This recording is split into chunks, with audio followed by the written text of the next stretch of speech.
అధ్యక్ష, గౌరవ ముఖ్యమంత్రి గారు మరి ముఖ్యమంత్రి అయిన తర్వాతనన్నా కొద్దిగా మర్యాదకరంగా మాట్లాడతారేమో అనుకున్నా అధ్యక్ష. కానీ కొన్ని ఊహించలేము అధ్యక్ష, కొన్ని ఊహించలేము. ఎందుకంటే కొంతమందికి అది సాధ్యం కాదు. ఎందుకంటే వారికి అర్థమైంది అధ్యక్ష. ఎందుకంటే తెలంగాణ తెచ్చిన నాయకుడిని పట్టుకొని కల్వకుంట్ల చంద్రశేఖర్ రావు అని ఏకవచనంతో మాట్లాడతారు. తెలంగాణను వ్యతిరేకించిన వాళ్ళనేమో గారు గారు అని మాట్లాడినప్పుడే అర్థమైంది అధ్యక్ష వారి సంస్కారం ఏందో, వారి పరిజ్ఞానం ఏందో అర్థమైంది అధ్యక్ష. అచ్చోసిన ఆంబోతు, ఇది ఒక ముఖ్యమంత్రి మాట్లాడిన మాట. అచ్చోసిన ఆంబోతు అధ్యక్ష. ఎవరు అధ్యక్ష అచ్చోసిన ఆంబోతు? చీమలు పెట్టిన పుట్టలో దూరిన పాము అధ్యక్ష. కాంగ్రెస్ అనే పార్టీలో పాపం మా బట్టన్న, మా శ్రీధర్ అన్న, మా దామోదర్ అన్న, మా ప్రభాకర్ అన్న, అదేవిధంగా మా ఉత్తమన్న, మా కోమటిరెడ్డి వెంకటరెడ్డి అన్న, మా దామోదర్ అన్న, వీళ్ళందరూ కలిసి పెట్టిన పార్టీలో ఇవాళ దూరి ముఖ్యమంత్రి పదవి తీసుకున్న ఆయన చీమలు పెట్టిన గుట్టలో పాముల గురించి మాట్లాడితే చాలా చండాలంగా ఉంటుంది సార్. దయచేసి ఇంకొక మాట అధ్యక్ష. అధ్యక్ష, ఎన్ఆర్ఐలు నాన్ రిలయబుల్ అన్నారు అధ్యక్ష. ఎన్ఆర్ఐలు నాన్ రిలయబుల్ ఇండియన్స్ అన్నారు. నాన్ రిలయబుల్ ఇండియన్ అంటే అధ్యక్ష నేను అడుగుతున్నా, ఎవరు అధ్యక్ష ఎన్ఆర్ఐలకు టికెట్లు అమ్ముకున్నది? ఎవరు అధ్యక్ష ఎన్ఆర్ఐలకు టికెట్లు అమ్ముకున్నది? ఎవరికి తెలియదు అధ్యక్ష ఇది? అధ్యక్ష నేను ఇంకొక మాట కూడా అధ్యక్ష, పేర్లు అధ్యక్ష అధ్యక్ష please please please please please అధ్యక్ష ఇప్పుడు అధ్యక్ష గౌరవ శాసనసభ్యులు హరీష్ రావు గారు నా పేరు తీసిండ్రంటే నేను అవకాశం ఇచ్చిన.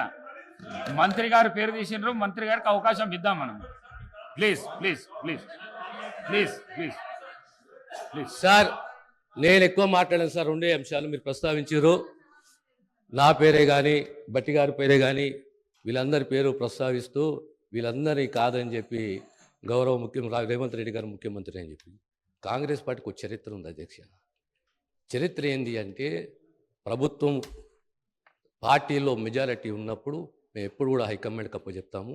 హైకమాండ్ ఒక నిర్ణయం తీసుకుంటే ఆ నిర్ణయానికి మేము శిరసా వహిస్తాము, అది మేము పాటిస్తాము అధ్యక్ష. ధన్యవాదాలు. గౌరవ కేటీఆర్ గారు. మేం చెప్పింది అదే అధ్యక్ష, మేం చెప్పింది అదే. తెలంగాణ ప్రజలు ఎన్నుకున్న ముఖ్యమంత్రి కాదు, ఢిల్లీ నామినేట్ చేసిన ముఖ్యమంత్రి అని చెప్తున్నా. నేను కూడా అదే చెప్పిన. నేను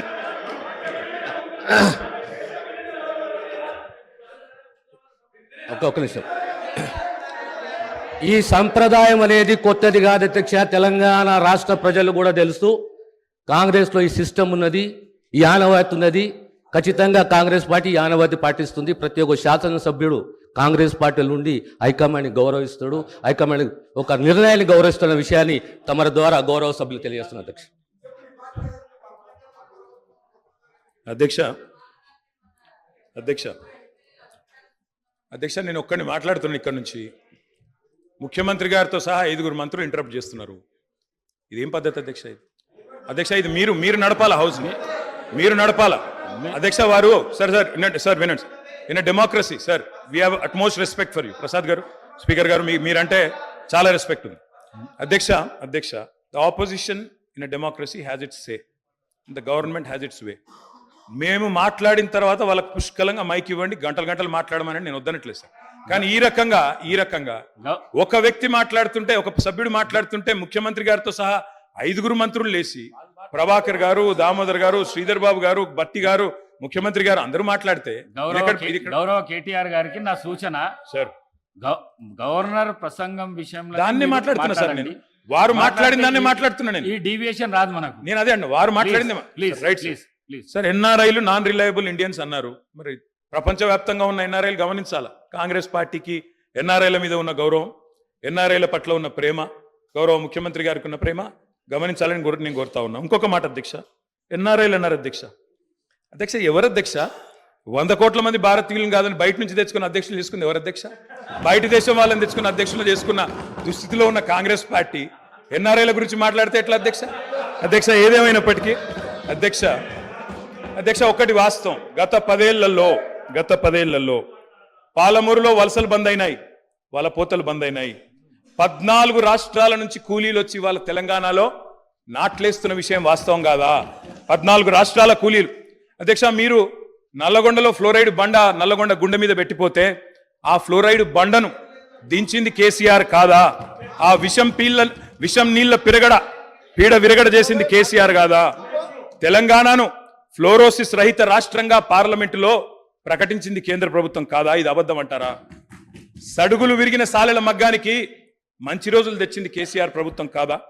ఇవాళ నేతన్నల ఆత్మహత్యలతో సిరిసిల్లను మీరు ఉరిసిల్లగా చేస్తే దాన్ని మళ్ళీ తిరిగి సిరిశాలగా చేసింది కేసీఆర్ ప్రభుత్వం కాదా? కునారిల్లిపోయిన కుల వృత్తులకు కొత్త ఊపిరులూదింది కేసీఆర్ ప్రభుత్వం కాదా? కాలే కడుపుతో అర్ధాకలితో ఎవ్వరు వండుకోవద్దని చెప్పి మానవీయ కోణంలో ఆలోచించి సంక్షేమంలో స్వర్ణయుగం సృష్టించింది, ఆసరగా నిలబడ్డది కేసీఆర్ ప్రభుత్వం కాదా? 200 రూపాయల పెన్షన్ను 2000 చేసింది కేసీఆర్ ప్రభుత్వం కాదా? అధ్యక్ష నిన్న గ్రామీణాభివృద్ధి గురించి మాట్లాడుతూ ఈ ప్రభుత్వం ప్రాపగాండాకు ఎక్కువ పెద్దపీట వేసిందన్నారు అధ్యక్ష. వాళ్ళ హయాంలో 50 ఏళ్లలో అధ్యక్ష ఒక్క గంగదేవిపల్లె చెప్పుకుందరు, ఒక అంకాపూర్ చూపెడుదురు. అది కూడా పాప మా గ్రామస్తులు చేసుకున్నారు, వీళ్ళు చేసింది ఏం లేదు.